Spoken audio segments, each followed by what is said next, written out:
How would you like me to read a story for you today? Not today, it's midnight. But I'm not ready for bed yet. And rather than trying to come up with a good story, I thought, got my book right here beside me. You've seen this book. A lot of you have already ordered my books, and I'm really pleased with that. So those of you who don't have the books, I thought I might read one of my stories. Now here's the first book that I wrote, and you see Patricia Estep O'Neill name at the bottom. Wait till you hear this one. What better title could you give it? Because it's always another story to tell. The picture of the house, that's the house I grew up in. See the awnings over the windows. There's the swing on the front porch and the dogwood tree over at the other corner of the house. Now this is a little caricature that my granddaughter painted for me because everything had its beginnings right there in that little house. And this is the book. Quite a few pages there, you know. In fact, I think there's about 400 and, wait, I've got that off wrong. I'm wrong. It's close to, come on now, let's get the page right now. 395 pages. That's a lot of talking, you know. And I guess you found out by now that I can do that much talking. And it has a little biographical thing on the back showing some of my arts and crafts and me in red. Would you believe that it's been 7 years, 8 years, 8 years ago that I published this book. It just amazes me how time has flown by. Now, rather than reading from the book, I'm going to read from my iPad because the print is a lot bigger. If you see, I can see it better. Now, I'll probably get lost right in the middle of the story, but if I do, we'll just cut it off and read it the next time. This one is at the beginning of the book. It's called Finding Our Roots. I don't want you seeing the back of the book, the notebook. I'm going to turn it a little bit sideways so that it won't show in the screen. And I got my good reading glasses on. Okay, you ready? Okay. Finding Our Roots. In wintertime, when the ground was covered with snow, you could go to the top of the hill with your large handmade sled made from a piece of cardboard box. Plop yourself down, and with a push, slide down the long drifting mountainside. By picking up speed, you would reach the bottom of the steep hill and ride halfway up the other side of the mountain. Summertime. Summertime entertainment was almost unheard of, since there were gardens to plant and harvesting to be done. An occasional dip in the creek or trek through the woods was all the kids could hope for on a hot summer day. This was the land my ancestors had chosen to live on after migrating from their British homelands. Ships had landed in Delaware, Maryland, and North Carolina, where families began their pilgrimage heading west. It would be a very long journey. All of the immigrants seemed to have their visions set on Oklahoma, Texas, and California. Some were settling in Missouri. It would take many months to travel across the country by pioneer wagon and horseback to the Western Territory. My throat's getting a little heavy. Just bear with me. It would take many months to travel across the country by pioneer wagon and horseback to the Western Territory, risking illness along the way, with young children and new babies putting a strain on the journey. My paternal great-grandparents left North Carolina and trudged along for weeks and months until they came to the hills of southwest Virginia. The pioneer wagon broke down. It would be a long wait in repairing the wagon. They unpacked their belongings, planted seed for crops, and began building log cabins. This was where they would settle and remain the rest of their lives. I remember the first time I saw the 300-acre farm where my mother was raised. We drove over a dirt road muddled with heavy stones in our path, enough so that it appeared we would have no tires left for traveling back home to Kentucky. Everywhere I looked, there were hills and woods and creeks and only man-made dirt roads to follow from farm to farm. Let's see. Lost my place. I was a city girl, so to speak. I had never lived on a farm. I didn't know what it was like to get up in the morning when the rooster crows, milk cows, and plow in cornfields. I looked around at the big barn that stood right at the intersection of the sign that read Virginia-Tennessee border. The barn was in Virginia, and on the Tennessee side of the state line stood a 2-story batten board house with a shake shingle roof. The house was so weathered you could hardly tell that it had once been white, where my grandfather had painted it with whitewash. When Grandma and Grandpa Rowlett gave up housekeeping and sold the farm, they bought a small piece of property at Middlesboro, Kentucky, and lived with my Uncle Paris, Mama's younger brother. The farm that had originally belonged to my great-grandmother Brooks in the 1800s was home to my mother. I was just itching to get inside the old farmhouse and go room by room looking at the red-textured wallpaper Mama had described, the 2 big fireplaces, and the parlor Mama had told me about. But the house was occupied, and we didn't feel it would be proper to go knocking on a stranger's door. Instead, we walked.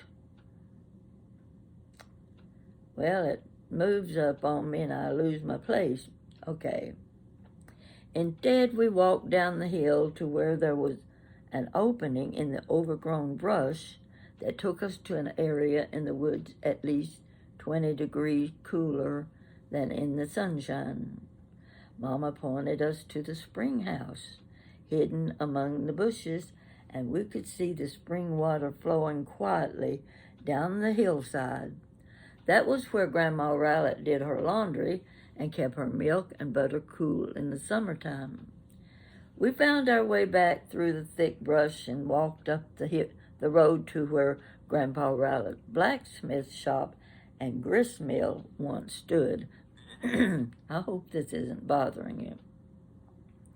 There didn't seem to be a 4-foot square piece of level ground in any direction I looked. I asked Mama where they planted their gardens. I couldn't see any flat land at all. She pointed to the top of the hill. I could then see it was a long climb to the level ground at the top, where the apple orchards and vegetable gardens had been. Mama pointed in another direction to the top of another hill. That's where the family cemetery is located, she said, but I'm afraid if we try climbing that hill, we may run into snakes. We turned and saw a lady walking across the yard with a water bucket in her hand. She was headed to the old water pump Pap, that's Grandpa Rowlett, had built to provide fresh water to the house. Up behind the house stood a tall post with a huge dinner bell attached to the top. Mama said Pap had placed the dinner bell there as a convenience. Come on now.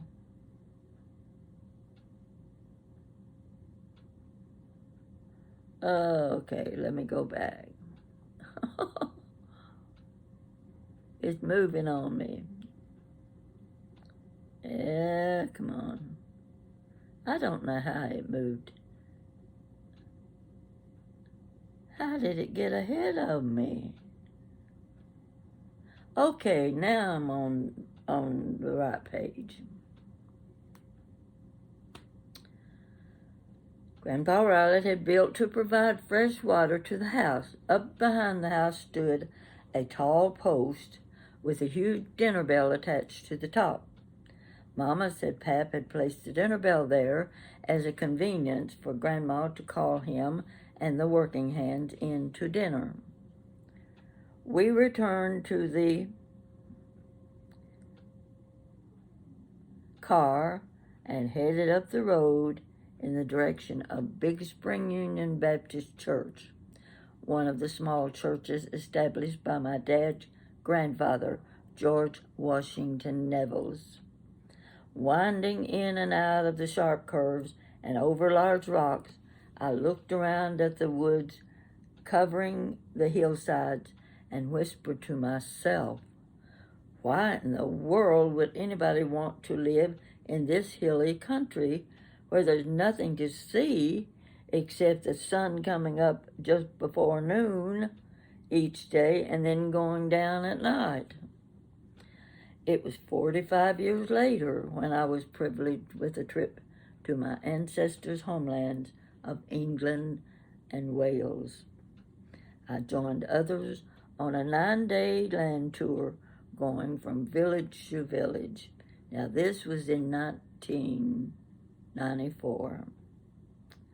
We traveled from London to places like Bath, England, Llangollen, Wales, and farther north to the Lake District of Grasmere, England, the home of Beatrix Potter, one of my favorites. As the coach made its winding circuit down the mountain into Grasmere, I looked up at the mountainside. I had never seen anything so beautiful. Along the very top of the mountain, the sun beamed down upon stone fencing as far as the eye could see. The fencing spread for miles and occasionally divided off into separate plots. The grass shimmered in the sunlight. Here and there cows were grazing on the hillsides, and black-faced sheep could be spotted in every direction, grazing and keeping the hills smooth and clean. When I saw the long white foam cascading over rocks from the mountain springs above and flowing down into the valley, tears came to my eyes. Virginia Mountains, Rowlett Farm. It was at that very moment I came to realize why my ancestors had chosen the Virginia-Tennessee hills of Appalachia for their homes after their long and tedious migration to America.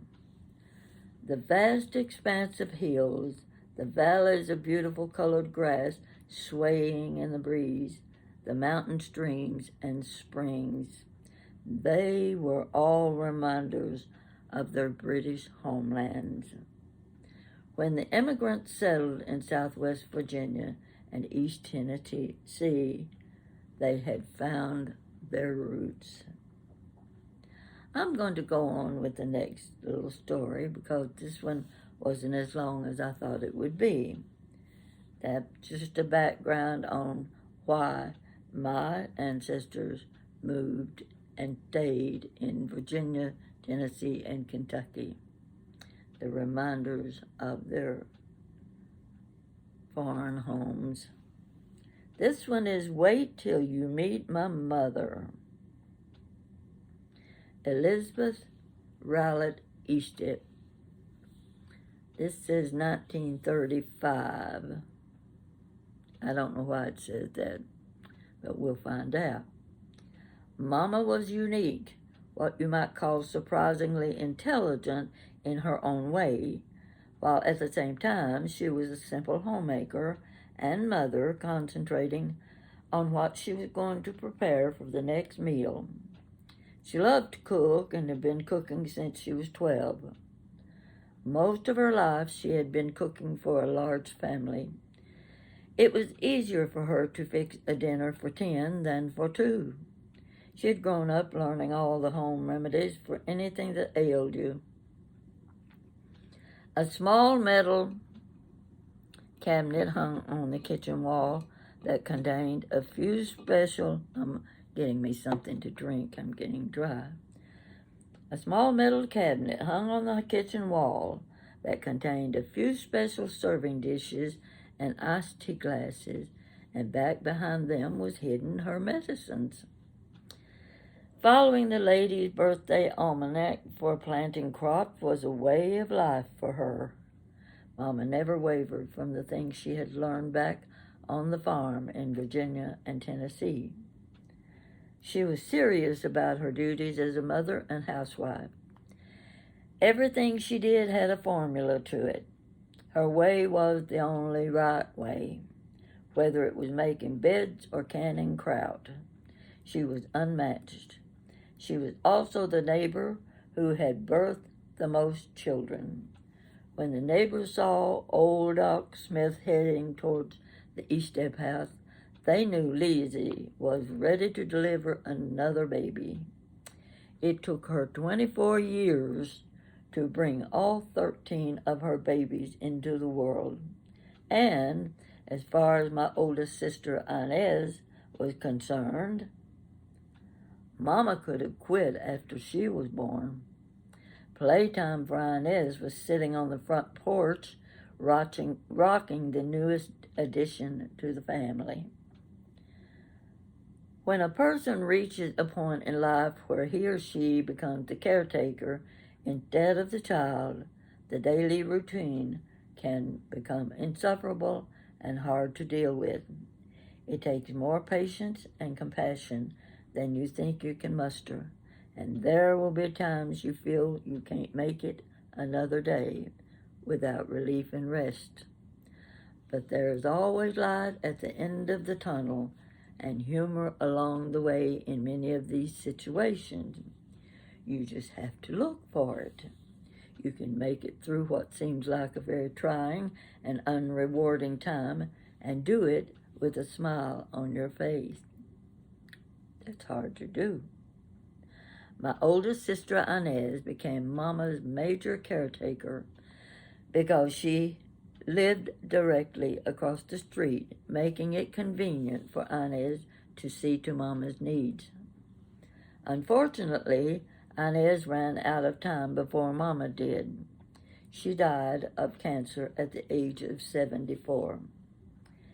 That meant the other 6 sisters had to take over with Mama's care. By then, Mama was 95. When Mama was 98, she had become ill with a bout of pneumonia, which left her weak and out of sorts. She became bedfast, requiring the need for an aide to assist her 24 hours a day.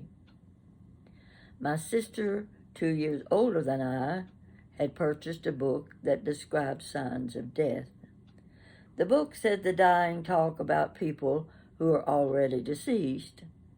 We had noticed that Mama would awaken from sleep asking about her brothers and sisters and talking about her Mama as in the present day, carrying a bucket of water from the spring to the farmhouse.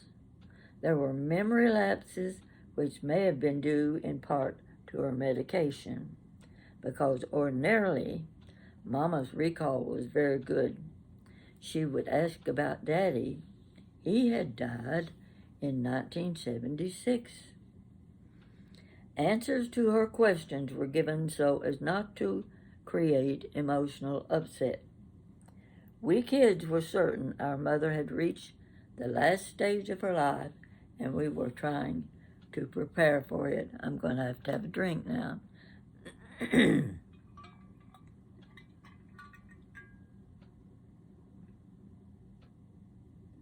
I think that's the last drink.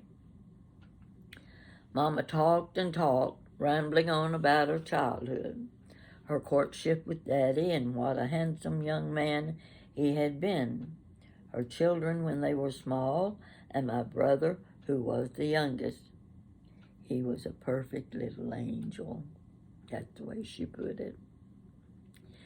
We heard familiar stories and several quite humorous tales she had never revealed to us before. Mama liked to talk about the past.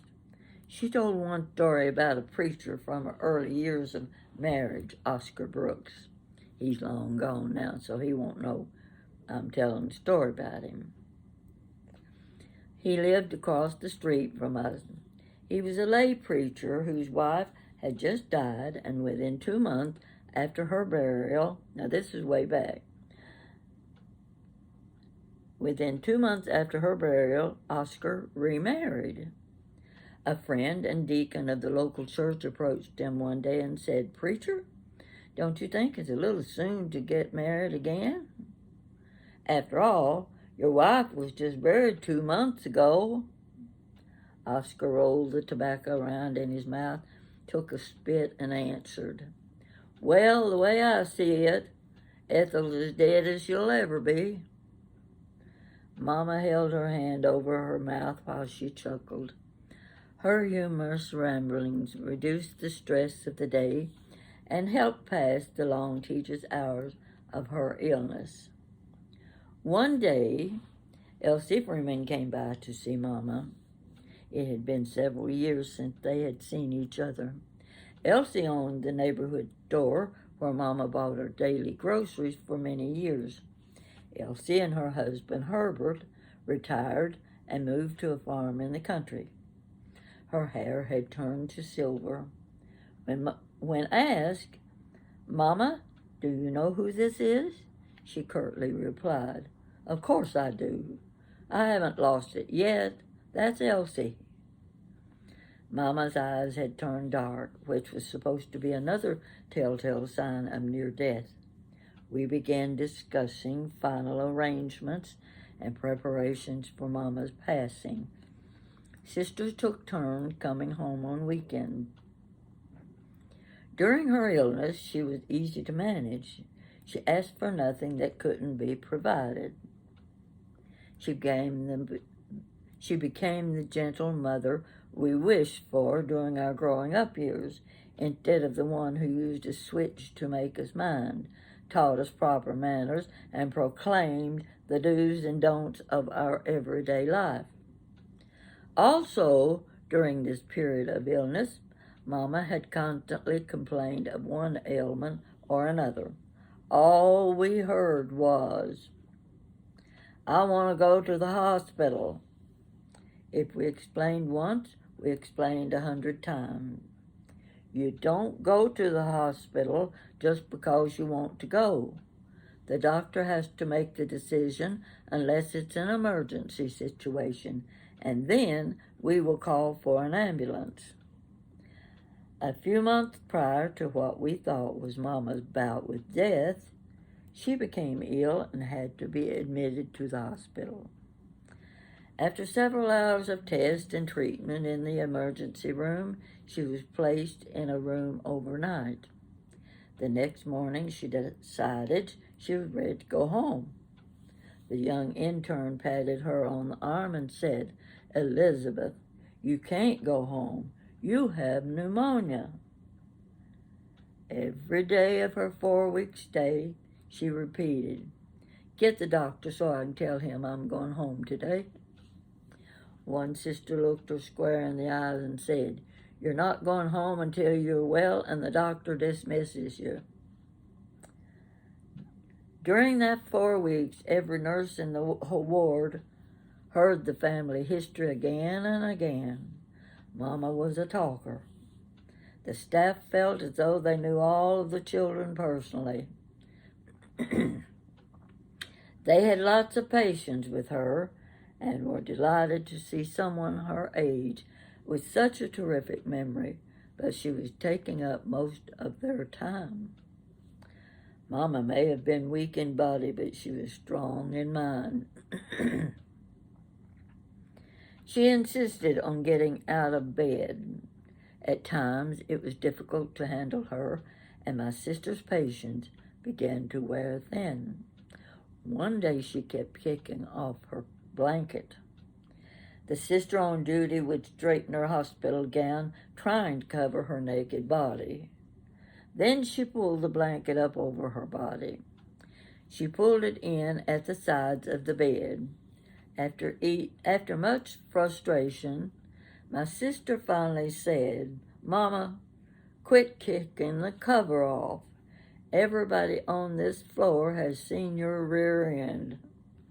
Without hesitation, Mama smugly replied, "Well, the Bible says, all secrets shall be revealed in the end." It was another trying day when Mama had tested everyone's patience. My sister was trying again without success to explain why she had to leave for a few days and go back home. She needed to take care of household chores, pay a few bills, and check on her husband's needs. After repeatedly listening to, "Why do you have to go? Why can't you stay a little longer?" my sister gritted her teeth and, in an effort to come up with a satisfactory response, calmly said, "You know, Mama, the Bible says a wife should cleave to her husband." Totally unprepared for the response, she heard, "Yes, and the Bible also says, take care of the widows and orphans." That brought about uncontrollable laughter. My sister said, "Nobody can get ahead of you." A couple of days later, Mama was dismissed from the hospital. She had grown weak from her bout with pneumonia and could no longer walk without assistance. It had already been 2 months since we thought she was going through the dying stages. One weekend, another sister and I arrived home to find Mama sitting up in her bed. Her eyes were no longer black and glassy. They had returned to their natural blue tint. Color had come back to her face, and she was expressing hunger for food. Shortly after eating, she asked for something else to eat. She was on her regular diet of enjoying foods she had not been able to chew or swallow during her illness. A week later, she appeared to be gaining weight. Her face was full, and she was back to her cranky self again, demanding attention. Telltale signs she was definitely getting well. Crossing the mountain on our way home to Tennessee that following Sunday, I turned to my sister and said, "Mama wasn't dying." Benna May agreed, and I suppose due to sheer exhaustion and relief, we began laughing. We decided the medication she was taking had contributed to her hallucinations. It was pretty obvious to us Mama would be with us a while longer. The Grim Reaper would have to wait. Even she commented that she had had repeated dreams of my oldest sister and my aunts coming for her, and she told them, "I'm not ready yet. I've got things to do." Oh gosh, let's see, it jumped on me.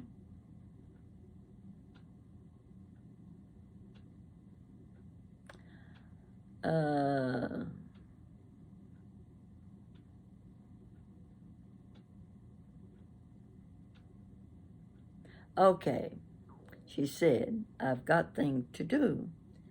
Heaven help the rest of us kids. What did she have to do that she couldn't have accomplished in 98 years? Besides, purposely driving us all crazy. She often asks me, "Why do you think the Lord has let me live this long?" To avoid getting into a discussion of death and dying and feeling sorry for herself, I would respond, "I guess so that you can drive us kids crazy." She always smiled. She took my comments in good humor. We sisters worked in pairs. While one sister sat at Mama's bedside, another worked diligently in the kitchen preparing meals. Mama wouldn't accept anything unless it was cooked by one of us girls. According to her, nobody else can cook fit to eat. On one occasion, I was being Florence Nightingale, giving Mama my undivided attention. I decided to make a meatloaf for her. She always said I could fix the best meatloaf in the family. For whatever reason, the meatloaf did not turn out to my expectation. Since Mama's taste buds were not up to par, I figured she wouldn't notice the difference in the taste of the meatloaf. I filled her plate with cooked carrots, mashed potatoes, coleslaw, and cornbread baked in one of her seasoned iron skillets. A small portion of meatloaf was placed to one side of the plate. Mama was being served one of her favorite meals. Sitting beside her bed, I watched while she fed herself from the bed tray. She slowly lifted the fork to her mouth, bite by bite. I intermittently wiped her chin with a napkin, making sure there were no spills. I talked to her as she ate. When she finished, she had cleaned her plate except for small bites of the meatloaf. I took the tray and said, "How did you like my meatloaf, Mama?" Wiping a speck of food from the corner of her mouth, she took a deep breath, drew her mouth to one side in a smirky expression, and answered, "Well, Pat, I'll put it this way. I wouldn't give out the recipe if I was you." Mama was definitely getting better. A call for an ambulance brought about another emergency run to the hospital. Being bedfast had required the use of a catheter, consequently creating a kidney infection. Hospital medication caused her to be somewhat difficult to control at first. That hospital stay lasted a week with her begging to go home daily. The weird thing about Mama was that she would beg to go to the hospital for no good reason. When she got there and was settled into a room, she was satisfied and ready to return home again. I stood beside her bed trying to explain why she couldn't go. "Mama, you have a serious kidney infection." I pointed to the tubes attached to her arm and continued, "IVs are necessary, and you have to stay in the hospital until the infection's gone." My mother gave me a long, stern look, tightened her lips, and responded, "You old hypocrite, you'll tell me anything." The lady in the adjoining bed rolled over laughing. Mama reached to remove the telephone from the side of her bed and began pushing buttons. I shuffled around to grab the phone and asked, "What are you doing?" "I'm calling the police to come and get me. I'm going home." As I took the phone from her hand, she turned and stared at the television screen, and without hesitation, she said, "Isn't that John Wayne? He sure was a good man." It was conceivable to say that my mother was unquestionably planning to stay with us a good while longer. At the rate she was going, she would most likely survive all of her remaining children, namely 6 daughters and 1 son. who all decided to make a pact. The last one living has to take Mama. Mama lived to be 101 and a half, still entertaining us with her challenging sense of humor and amazing recollections of the past. That just gives you an idea of what my mother was like. I thought you might enjoy that story being read to you rather than me trying to stumble through and repeating what I remembered. So I hope you liked that one, and if you did,